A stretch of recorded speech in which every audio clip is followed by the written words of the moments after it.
اعوذ باللہ من الشیطان الرجیم، بسم اللہ الرحمن الرحیم۔ السلام علیکم، میں ہوں آپ کی اردو کی ٹیچر مس سومیہ۔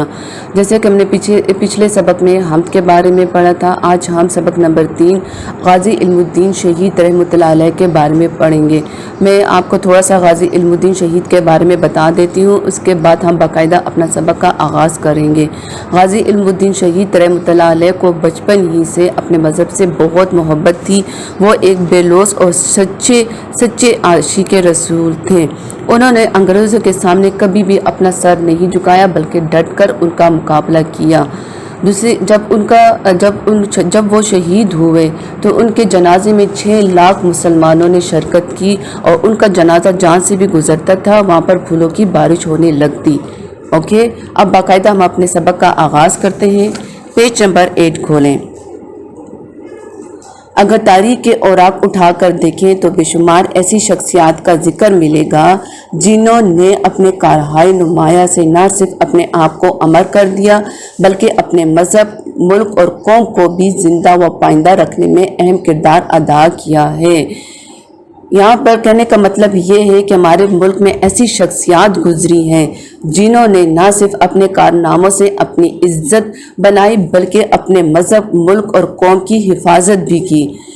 ان عظیم ہستیوں کا جان و مال سے بے نیاز ہو کر انتہائی اخلاص کے ساتھ قربانیاں پیش کرنے کا بنیادی سبب یہی ہے کہ وہ اس حقیقت کو جان چکے تھے کہ یہ دنیاوی زندگی اور اس سے جڑی ہوئی تمام چیزیں ایک نہ ایک دن فنا ہونے والی ہیں۔ فنا کا مطلب ہے ختم ہونے والی چیز۔ اس لیے اللہ تعالیٰ کے سامنے سرخرو ہونے اور ایک کامیاب دائمی زندگی کی خاطر اس عارضی زندگی کی قربانی دینا کوئی گھاٹے کا سودا نہیں ہے۔ دائمی زندگی کا مطلب ہے جو ہماری آخرت کی زندگی ہے۔ یہ ہماری عارضی زندگی ہے اور وہ جو ہماری آخرت کی زندگی ہے وہ ہماری ہمیشہ رہنے والی زندگی ہے۔ گھاٹے کا سودا کا مطلب ہے، اس کا مطلب ہے نقصان یا جس میں ہمارا کوئی فائدہ نہ ہو۔ ٹھیک ہے، اب آگے دیکھیں۔ ایسے ہی ناقابل فراموش شخصیات میں ایک اہم نام غازی علم الدین شہید رحمۃ اللہ علیہ کا بھی ہے۔ ناقابل فراموش شخصیات کہنے کا مطلب یہ ہے، یہاں پہ اس کا معنی یہ آئے گا کہ جن شخصیات کو ہم بلا نہیں سکتے۔ وہ ایک سچے اور بے لوث عاشق رسول صلی اللہ علیہ وآلہ وسلم تھے۔ وہ بروز جمعرات 3 دسمبر سن 1908 کو لاہور میں تالا محمد کے گھر پیدا ہوئے۔ ان کے والد ایک معمولی بڑھئی تھے۔ بڑھئی کا مطلب جو لکڑی وغیرہ کا جو کام کرتے ہیں ان کو کہا جاتا ہے۔ غازی علم الدین شہید رحمۃ اللہ علیہ کا رجحان بچپن ہی سے مذہب کی طرف تھا۔ یہاں پہ جہاں پہ مشکل الفاظ آئیں کہ میں وہ ساتھ بتاتی جا رہی ہوں اور ساتھ آپ بورڈ پر بھی دے سکتے ہو۔ اس لیے دیگر بچوں کی نسبت ان کے عادات و اطوار میں شروع ہی سے ایک پروقار سنجیدگی تھی۔ پروقار کا مطلب ہے ایک سلیقہ مند۔ قیام پاکستان سے قبل جب بظہیر پاک و ہند کے مسلمان غلامی کی زندگی بسر کر رہے تھے اور انگریزوں سے آزادی حاصل کرنے کی خاطر ہاتھ پیر مار رہے تھے۔ ہاتھ پیر مارنے کا مطلب ہے کوشش کرنا۔ لاہور میں راجپال نامی ایک کتب فروش نے انگریزوں کی ہمدردی اور حمایت سے رسول اکرم صلی اللہ علیہ وسلم کی ذات اقدس کے بارے میں ایک دل آزار کتاب شائع کی۔ کتب فروش کہتے ہیں جو کتاب بیچنے والے ہوتے ہیں ان کو کہا جاتا ہے۔ دل آزار کہتے ہیں دل دکھانے والی کتاب، جو ایک ہندو پروفیسر چھپاوتی نے لکھی تھی، لیکن اس ملعون کو بچانے کے لیے اس کتاب پر مصنف کا نام تحریر نہیں کیا گیا تھا۔ شان رسول اللہ صلی اللہ علیہ وسلم کی گستاخی کی اس مذموم حرکت کے خلاف اس وقت کی عدالت سے رجوع کیا گیا، مگر توہین رسالت کا قانون نہ ہونے کی وجہ سے عدالت نے راجپال ملعون کو کوئی سزا نہیں دی اور بری کر دیا۔ مذموم کہتے ہیں بری حرکت کو، بری حرکت یا برائی کو کہا جاتا ہے، اور بری کہتے ہیں آزاد کو۔ اس فیصلے سے مسلمانوں میں غیظ و غضب کی لہر دوڑ گئی۔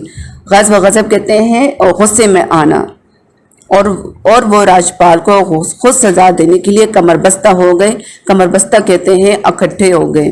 لہٰذا 27 ستمبر سن 1927 کو لاہور کے ایک غیور سرفروش خدا بخش نے راجپال پر قاتلانہ حملہ کیا، مگر وہ اس حملے میں بچ گئے اور خدا بخش کو 7 سال قید کی سزا ہو گئی۔ مگر یہ سلسلہ کب تھمنے والا تھا؟ رکنے والا۔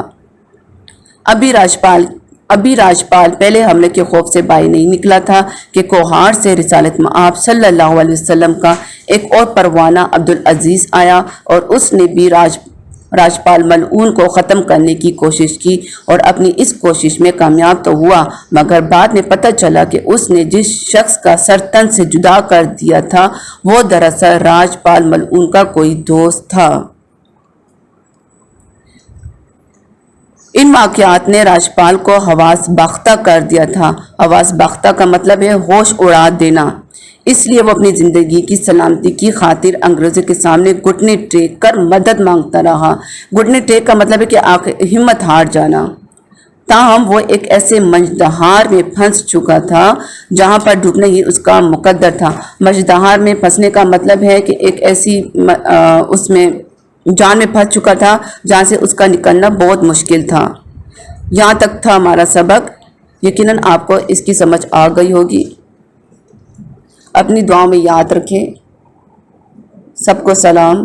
السلام علیکم ورحمۃ اللہ وبرکاتہ اور اپنا خیال رکھیں۔